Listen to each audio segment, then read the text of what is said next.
Gone with the wind Margaret Mitchell کا مشہور novel ہے جو کہ امریکی خانہ جنگی کے پس منظر میں لکھی گئی ایک عظیم داستان ہے جو ہوا کے ساتھ اڑ گیا۔ یہ نام اس بات کی علامت ہے کہ امریکی خانہ جنگی سے پہلے جو جنوبی امریکہ کی پرسکون، امیرانہ اور روایتی زندگی تھی وہ جنگ کی آندھی میں تنکوں کی طرح اڑ کر ختم ہو گئی۔ ایک پرانی تہذیب کا خاتمہ۔ مصنفہ یہ بتانا چاہتی تھی کہ ایک زمانہ ایسا تھا جہاں بڑے بڑے باغات تھے، نوابی ٹھاٹ باٹ تھے اور ایک خاص قسم کی تہذیب تھی، لیکن جب جنگ آئی تو وہ سب کچھ ایسے غائب ہو گیا جیسے تیز ہوا اپنے ساتھ دھول اڑا لے جاتی ہے۔ اب وہ دنیا صرف یادوں میں رہ گئی ہے۔ یہ نام گون ود دا ونڈ مرکزی کردار اسکارلیٹ کی زندگی پر بھی صادق آتا ہے۔ اس کا بچپن، اس کے خواب، اس کے چاہنے والے اور اس کا گھر بار سب کچھ جنگ کی نظر ہو گیا۔ اس نے جس دنیا کو اپنا سمجھا تھا وہ ہوا کے جھونکے کی طرح اس کے ہاتھوں سے نکل گئی۔ یہ ناول صرف ایک کہانی نہیں، یہ ایک پورے معاشرتی نظام کے ٹوٹنے کی داستان ہے۔ جنگ سے پہلے جنوبی امریکہ میں غلامی، بڑے کھیت اور روایتی اقدار تھیں۔ جنگ کے بعد یہ سب ہوا میں بکھر جاتا ہے۔ کرداروں کو نئی دنیا میں جینا سیکھنا پڑتا ہے۔ یہ موضوع دکھاتا ہے کہ وقت کسی کے لیے نہیں رکتا، چاہے معاشرہ ہو یا انسان۔ بقا کی جد و جہد۔ ناول کا سب سے طاقتور موضوع زندہ رہنے کی خواہش ہے۔ ناول کی ہیروئن اسکارلیٹ بھوک، غربت، جنگ، موت سب کا مقابلہ کرتی ہے۔ وہ کہتی ہے میں کبھی بھوکی نہیں رہوں گی۔ یہ جملہ اس کی پوری زندگی کی سمت بدل دیتا ہے۔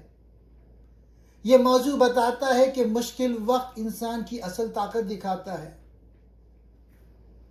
محبت کی پیچیدگیاں۔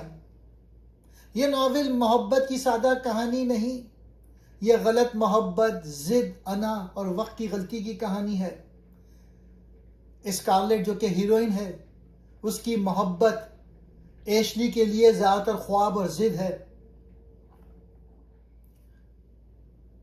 محبت کا موضوع دکھاتا ہے کہ محبت ہمیشہ وہ نہیں ہوتی جو ہم سمجھتے ہیں۔ عورتوں کی طاقت اور کردار۔ اس ناول میں عورتیں مردوں سے زیادہ مضبوط دکھائی دیتی ہیں۔ اسکارلیٹ عملی، بہادر اور فیصلہ کن ہے۔ جنگ کے دوران عورتیں گھر، خاندان اور معاشرے کو سنبھالتی ہیں۔ یہ موضوع ظاہر کرتا ہے کہ مشکل وقت میں عورتیں معاشرے کی ریڑھ کی ہڈی بن جاتی ہیں۔ انا اور ضد۔ اسکارلیٹ کی سب سے بڑی کمزوری اس کی انا ہے۔ وہ اپنی ضد کی وجہ سے غلط فیصلے کرتی ہے۔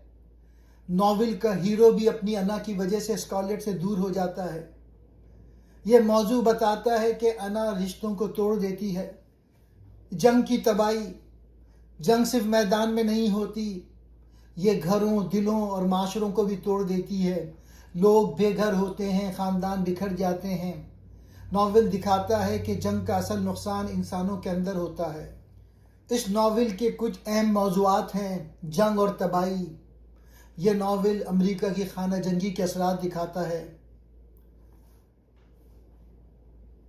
اسکارلیٹ کا خوبصورت گھر، اس کی آرام دہ زندگی سب جنگ کے بعد برباد ہو جاتے ہیں۔ یہ ناول کمزور سے مضبوط بننے کی کہانی ہے۔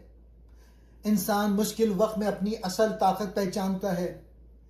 اسکارلیٹ جو پہلے نازک اور خود پسند تھی، جنگ کے بعد کھیتی سنبھالتی ہے، خاندان کو بچاتی ہے، بھوک اور ذلت سے لڑتی ہے۔ اس کا وعدہ ہے میں پھر کبھی بھوکی نہیں رہوں گی۔ محبت اور خود فریبی۔ ناول دکھاتا ہے کہ ہم اکثر جس محبت کو سچا سمجھتے ہیں وہ دھوکہ ہوتی ہے۔ اسکارلیٹ ایشلے سے محبت نہیں بلکہ اس کی شرافت، اس کی پرانی دنیا سے محبت کرتی تھی۔ وہ بٹلر کی سچی محبت کو نظر انداز کرتی ہے اور آخر میں پچھتاتی ہے۔ اصل محبت کو پہچاننا مشکل ہوتا ہے۔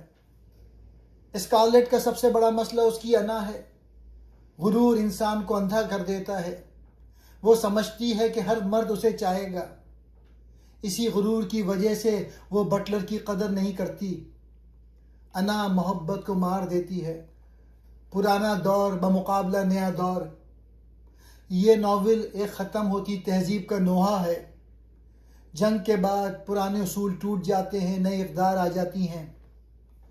ایشلے پرانی تہذیب کی علامت ہے، جبکہ بٹلر نئے دور کا نمائندہ ہے. جو وقت کے ساتھ نہیں بدلتا وہ پیچھے رہ جاتا ہے. لالچ اور خود غرضی. زندگی کی سختی انسان کو خود غرض بنا دیتی ہے. اسکارلیٹ پیسے اور زمین کے لیے شادیاں کرتی ہے. مال تو مل جاتا ہے مگر سکون نہیں. امید. غم کے باوجود ناول امید پہ ختم ہوتا ہے. انسان ٹوٹ کر بھی آگے بڑھ سکتا ہے. آخری جملہ، کل ایک نیا دن ہوگا. اب میں اس کتاب کا پلاٹ بتاتا ہوں. کہانی 1861 میں شروع ہوتی ہے، امریکی سول وار سے پہلے. جارجیا میں ایک بڑا فارم تارا ہے. مرکزی کردار اسکارلیٹ ہے، 16 سال کی خوبصورت ضد کرنے والی اور خود غرض لڑکی.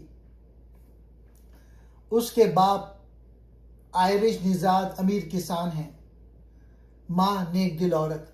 اسکارلیٹ ایک خوبصورت اور لاڈلی لڑکی ہے جسے اپنی خوبصورتی پہ بہت ناز ہے. اسے پتہ چلتا ہے کہ جس شخص ایشلے سے وہ محبت کرتی ہے اس کی شادی ہونے والی ہے. ایشلے کے گھر میں ایک بڑی پارٹی ہوتی ہے. اسکارلیٹ تنہائی میں ایشلے سے اپنی محبت کا اظہار کرتی ہے، لیکن ایشلے اسے ٹھکرا دیتا ہے. اسی کمرے میں بٹلر چھپا ہوتا ہے جو یہ سب سن لیتا ہے. بٹلر ایک بدنام لیکن پرکشش انسان ہے جو اسکارلیٹ کی ہمت دیکھ کر اسے پسند کرنے لگتا ہے. اسی دوران جنگ کا اعلان ہو جاتا ہے. ایشلے ایک نرم دل، کتابی، غیر عملی انسان ہے. وہ اسکارلیٹ کے بجائے اپنے کزن سے شادی کرنے کا فیصلہ کرتا ہے. یہ بات اسکارلیٹ کے دل میں حسد اور ضد پیدا کرتی ہے. اسکارلیٹ کی محبت دراصل محبت سے زیادہ ضد ہے. اسی دوران امریکہ میں خانہ جنگی شروع ہو جاتی ہے. جنگ سب کچھ بدل دیتی ہے. کھیت تباہ، دولت ختم، مرد جنگ میں، عورتیں گھر سنبھالنے پر مجبور ہو جاتی ہیں. اسکارلیٹ کی زندگی بھی یکدم بدل جاتی ہے. غصے میں کی گئی پہلی شادی. ایشلے کو پانی میں ناکامی کے بعد اسکارلیٹ بدلے کی آگ میں جلتے ہوئے چارلز سے شادی کر لیتی ہے. شادی کے فوراً بعد چارلز جنگ پر چلا جاتا ہے اور وہاں بیماری سے مر جاتا ہے. اسکارلیٹ بہت کم عمری میں بیوہ ہو جاتی ہے، لیکن اسے اپنے شوہر کا کوئی غم نہیں ہوتا. جنوبی ریاستوں کا غرور اور شان آہستہ آہستہ ٹوٹنے لگتا ہے.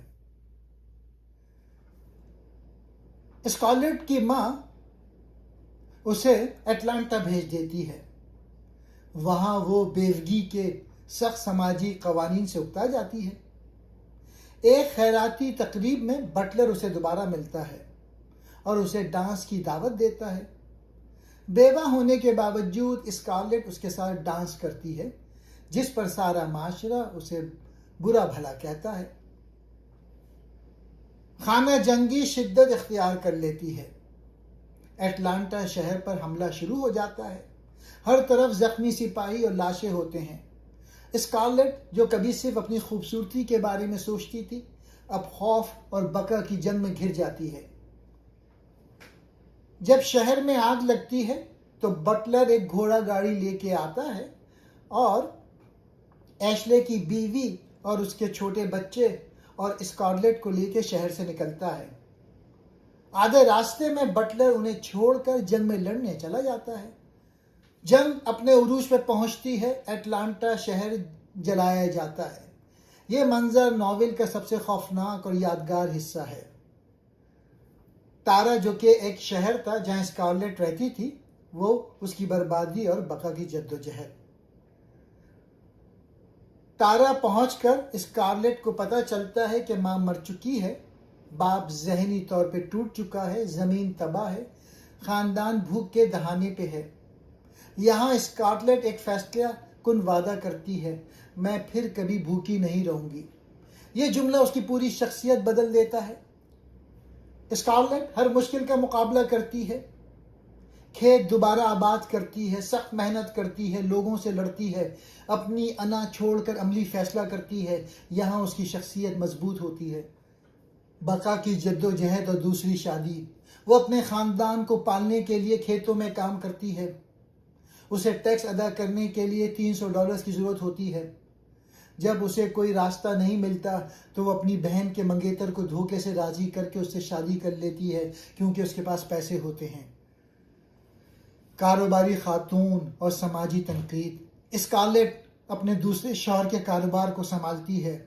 وہ ایک کامیاب کاروباری خاتون بن جاتی ہے جو اس دور میں خواتین کے لیے ممنوع سمجھا جاتا تھا۔ وہ قیدیوں سے کام لیتی ہے اور ہر اس شخص سے نفرت کرتی ہے جو اس کے منافع کے آڑے آئے۔ دوسری شادی بھی محبت نہیں بلکہ ضرورت ہوتی ہے۔ اسکارلیٹ کا مقصد صرف زندہ رہنا اور اپنے خاندان کو بچانا ہے۔ ایک حملے کے دوران اس کا دوسرا شوہر فرینک مارا جاتا ہے۔ اب اسکارلیٹ دوبارہ بیوہ ہو جاتی ہے۔ بٹلر اور اسکارلیٹ کی شادی۔ آخر کار بٹلر اسکارلیٹ کو شادی کی پیشکش کرتا ہے اور اسکارلیٹ تیسری شادی کر لیتی ہے، مگر ان کا رشتہ محبت پلس انا پلس غلط فہمیوں کا مجموعہ ہوتا ہے۔ بٹلر اسکارلیٹ سے محبت کرتا ہے مگر اسکارلیٹ ابھی بھی ایشلی کے خیال میں الجھی رہتی ہے۔ اسکارلیٹ اور بٹلر کے پاس دولت، شان، ایک بیٹی، سب کچھ ہے مگر سکون نہیں، سمجھ نہیں، قربت نہیں۔ ان کی ایک بیٹی پیدا ہوتی ہے اور تھوڑے دنوں کے بعد وہ بیٹی مر جاتی ہے۔ یہ صدمہ دونوں اسکارلیٹ اور بٹلر کو توڑ دیتا ہے۔ بٹلر محسوس کرتا ہے اس نے اسکارلیٹ کو دل سے چاہا مگر اسکارلیٹ نے کبھی اسے سمجھا نہیں۔ ایک حادثے میں ان کی بیٹی گھوڑے سے گر کر مر جاتی ہے۔ یہ صدمہ بٹلر کو توڑ کے رکھ دیتا ہے۔ وہ اسکارلیٹ کو اس موت کا ذمہ دار سمجھنے لگتا ہے اور ان کے درمیان دیوار مزید اونچی ہو جاتی ہے۔ اسکارلیٹ کے تیسرا شوہر بٹلر کا جانا۔ اسکارلیٹ دوڑتی ہوئی بٹلر کے پاس جاتی ہے تاکہ اسے بتا سکے کہ اسے پیار کرتی ہے، لیکن بٹلر اب بہت تھک چکا ہوتا ہے۔ وہ کہتا ہے اس کی محبت اب ختم ہو چکی ہے۔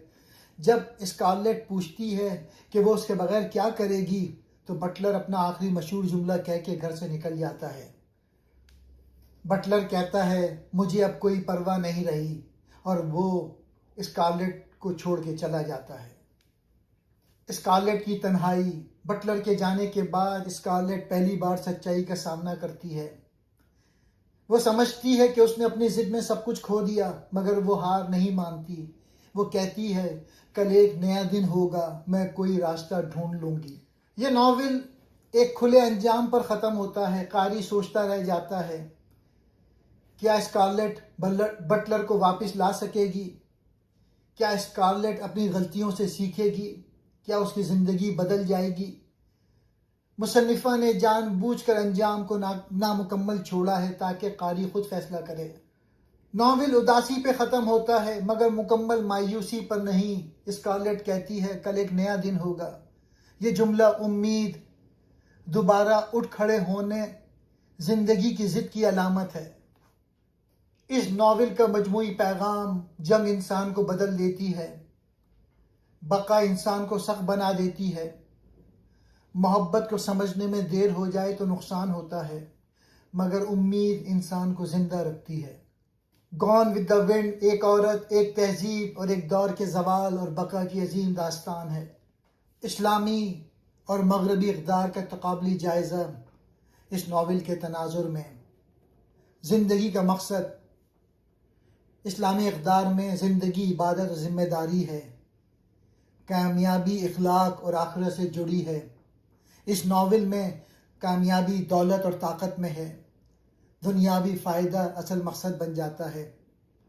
مثال کے طور پہ اسکارلیٹ دولت کے لیے سب کچھ قربان کر دیتی ہے۔ محبت کا تصور۔ اسلام میں محبت ایثار، وفاداری اور نکاح کے ذریعے جذبات پر ضبط، مغربی اقدار میں محبت، خواہش اور جذبے پر مبنی ذمہ داری ثانوی چیز ہے۔ مثال کے طور پہ اسکارلیٹ محبت کو ضد بنا لیتی ہے۔ نکاح اور خاندان، اسلام میں نکاح عبادت اور خاندان معاشرے کی بنیاد ہے۔ مغربی معاشرے میں شادی سہولت اور مفاد کے لیے، طلاق معمولی چیز ہے، اور اس کی مثال اسکارلیٹ کی کئی ناکام شادیاں۔ عورت کا مقام اسلام میں عزت، حیا، توازن، طاقت کے ساتھ اخلاق۔ مغربی تصور آزادی بغیر حدود، طاقت کو اصل کامیابی سمجھنا۔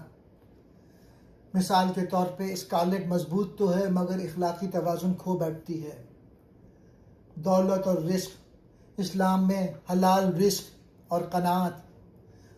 مغربی اقدار دولت ہر حال میں مقصد ذریعے کو جائز بنا دیتا ہے۔ مثال کے طور پہ اسکارلیٹ کا مالی فائدے کے لیے رشتے توڑنا۔ صبر اور آزمائش، اسلام میں صبر نجات کا راستہ ہے، اللہ پر بھروسہ کرنا۔ مغربی فکر خود انحصاری، طاقت سے مسئلے حل کرنا۔ مثال کے طور پہ اسکارلیٹ کا میں خود سب کروں گی والا رویہ۔ اخلاق اور کردار، اسلام میں اخلاق اصل پہچان ہے اور عاجزی۔ مغربی معاشرہ کامیابی کردار سے اہم ہے، غرور قابل قبول ہے۔ طاقت کی تعریف، اسلام میں نفس پر قابو اصل طاقت ہے، مغربی تصور دوسروں پر قابو طاقت ہے۔ مثال کے طور پہ اسکارلیٹ کا کنٹرول پسند رویہ۔ امید اور توبہ، اسلام ہر حال میں امید اور توبہ کا دروازہ کھلا رکھتا ہے۔